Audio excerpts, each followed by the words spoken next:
Utah's Public Safety Department has released new photos of a person of interest they say may be connected to the case. The FBI releasing another photo of the individual earlier today. And they're asking for people to call in with any tips that may help the investigation. Kirk was shot yesterday while speaking at a university in Utah. Investigators say they've recovered a high-powered rifle that they believe was used. Let's get some more on the investigation now. Javed Ali is a former White House counterterrorism official, also a former FBI officer, and now the associate professor of practice at the University of Michigan. So it's been more than 24 hours. The shooter still hasn't been caught. Are you surprised he's still at large?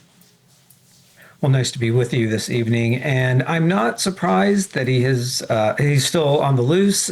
These investigations are very fluid, they're dynamic. It's all driven by the evidence and information that FBI and other law enforcement, its other law enforcement partners have. And that can change, things can change very rapidly. And there are lots of examples that I have in my mind where in the aftermath of events like this, whether it's terrorism or other high-profile criminal acts, where sometimes an individual will be captured relatively quickly or killed in a shootout with law enforcement, or they kill themselves, and other times it could take weeks, days, even years to find somebody. So nobody knows how long this will take, but I have to believe my former organization is doing everything it can to ramp up its efforts to find this person.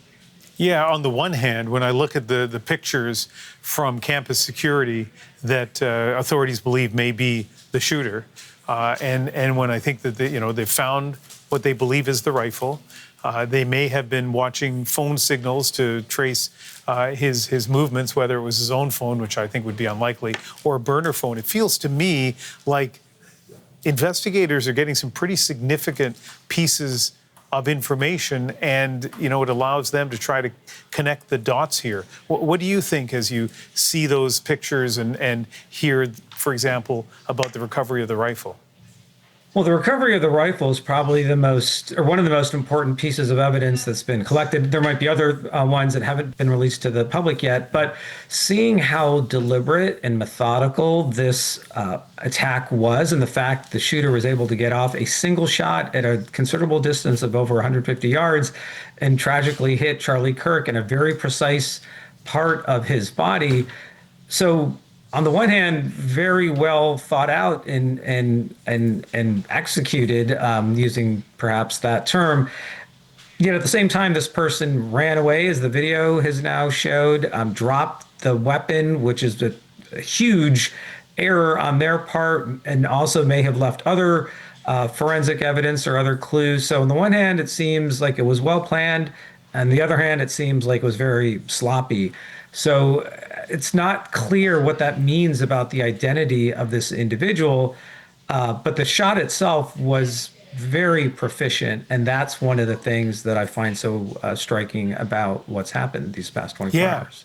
So let's talk a little bit more about that, because, you're the expert, but I was having much the same kind of thought about that. You're talking about somebody who has and I don't want to sound positive about somebody who did such a terrible thing, but a high level of skill. So I feel like investigators would be looking at armed forces training, maybe police training, or somebody who is familiar at gun ranges in the area. What's your perspective on that?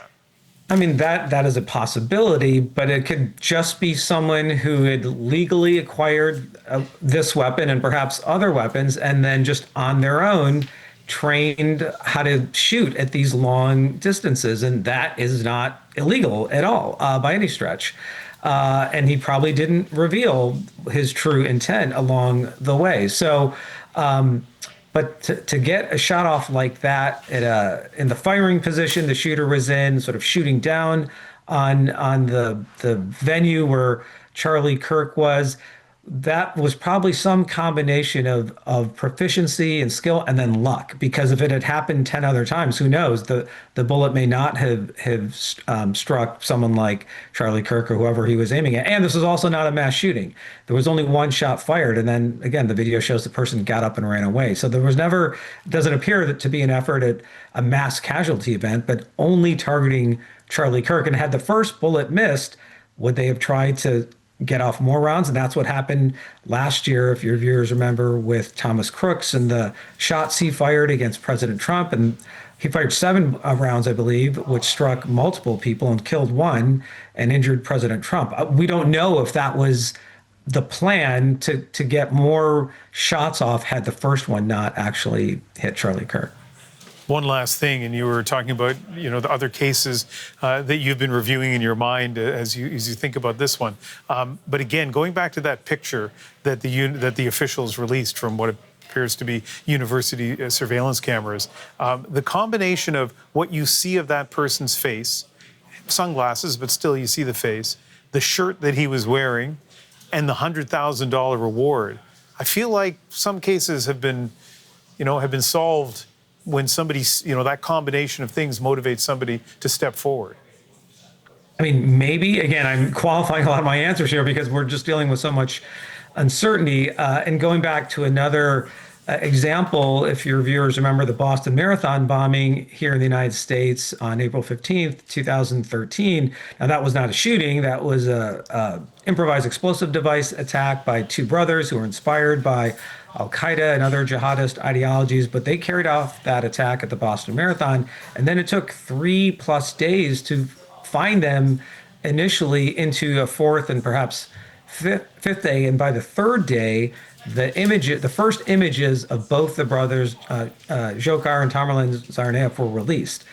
Here, it happened much more quickly. It doesn't mean that this person will be found by tomorrow. I mean, maybe it will, but that's another really high-profile incident where the FBI released the images of the 2 bombers, and then they were found a day or 2 later. I appreciate that none of your answers here are definitive because, we know this could take any twist or turn. But we certainly appreciate hearing somebody's analysis who has the experience you do. Javed Ali, a former FBI special agent, thank you. All right, thank you. CBC News spoke to students on some campuses across Canada to get their thoughts on the shooting, and here's some of the reaction as we head to break.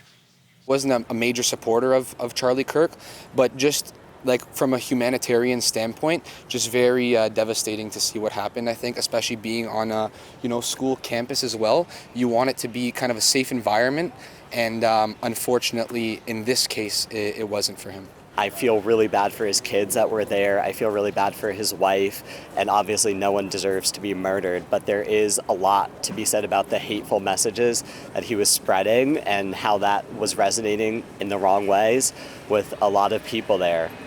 How does someone do that to somebody, regardless of what you believe in?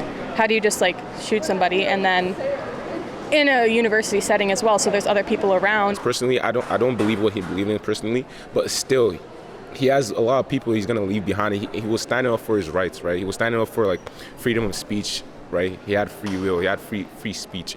Regarding if you agree with his beliefs or not, me personally, everything he's said, I've very questioned. I don't agree with him.